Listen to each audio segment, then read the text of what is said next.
Nesta segunda parte do conteúdo sobre a comunicação escrita corporativa, nós vamos tratar de um dos elementos que fazem parte do ruído da comunicação, que é o ruído linguístico. Além do ruído linguístico, existem outros, como, por exemplo, temos o ruído físico e, como exemplo, o som no ambiente. Temos o ruído técnico, por exemplo, algum sistema que não está funcionando bem dentro da empresa que atrapalha a comunicação. Temos o ruído psicológico, que, por exemplo, são as emoções que interferem na comunicação. Temos também o ruído cultural, Então, as diferenças culturais, os valores, as regras sociais, as normas, o próprio idioma, também pode ser um ruído que interfere na efetividade, na eficácia da comunicação. Então, o nosso foco hoje, nós trataremos dos elementos linguísticos, já que a comunicação corporativa é uma comunicação mais formal, principalmente na escrita. Ela busca clareza e objetividade para que o leitor compreenda com mais facilidade a comunicação.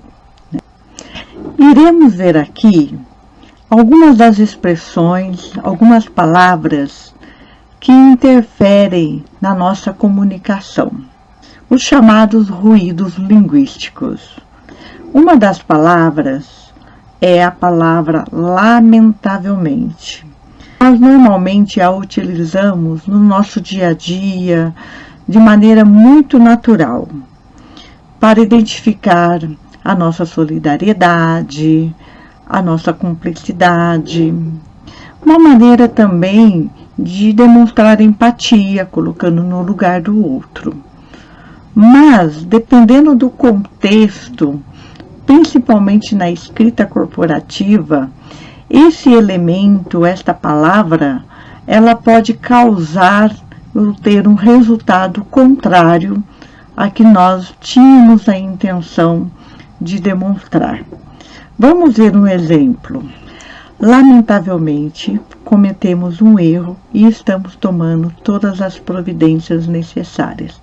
Aqui dentro desse contexto, a palavra lamentavelmente, ela vem reforçar a parte negativa, ou seja, do erro.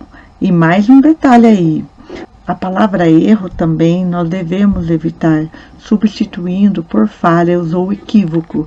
Nós já vimos isso nos slides anteriores, Vejam lá a primeira parte do conteúdo, que lá nós reforçamos sobre isso. A sugestão é excluir essa palavra lamentavelmente e trocar o erro também por uma outra palavra. Então, qual é a sugestão? Verificamos o ocorrido e as soluções estão sendo providenciadas para que as suas necessidades sejam atendidas o mais rápido possível. A palavra soluções aqui é muito mais interessante na construção desse texto. Ela traz nesse discurso um efeito de sentido positivo, ou seja, nós assumimos a responsabilidade de forma construtiva e apresentamos soluções. É exatamente isso o que o nosso interlocutor espera de nós. Outra palavra também que nós temos que ter um certo cuidado é a palavra infelizmente. Ela tem uma conotação negativa dependendo do contexto em que inserimos. Uma outra palavra que nós usamos muito no meio corporativo é a palavra urgente. Esta palavra é uma palavra abstrata que não traz nenhuma clareza para o texto. Então, vamos imaginar que você está redigindo um texto e você coloca que precisa com urgência que seja enviado o relatório para a diretoria. esta palavra urgente, ela não esclarece. Ou seja, urgente para quando? Para que horas? Para que dia?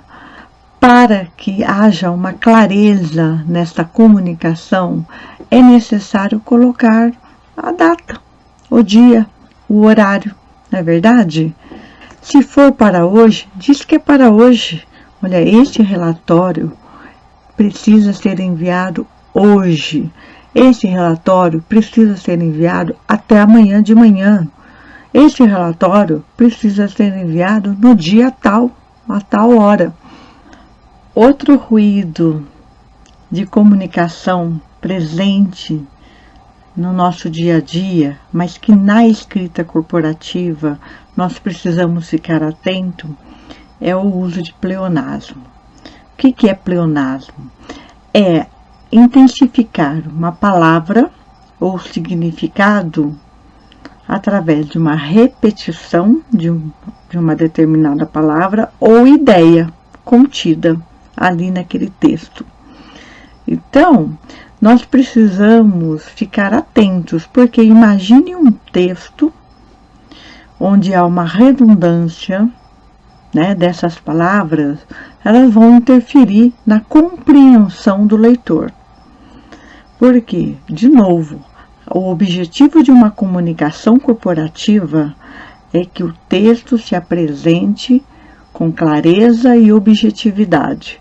Então, o pleonasmo aí vai interferir na leitura, na compreensão do texto, porque a informação mais precisa, mais importante, acaba sendo afetada na comunicação. Esse recurso normalmente é usado na literatura. Por quê? Para chamar a atenção do leitor em determinada cena, determinado ato, em determinado episódio. Então, isso é comum na literatura. Na comunicação corporativa, nós deveremos ficar mais atento sobre este uso.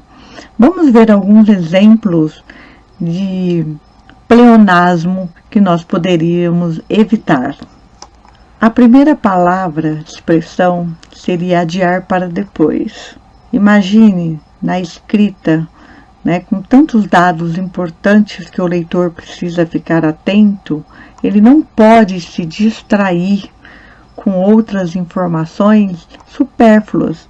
Adiar para depois da reunião não seria uma construção mais adequada no meio corporativo, que é uma linguagem formal, né, que, de novo, que visa clareza e objetividade.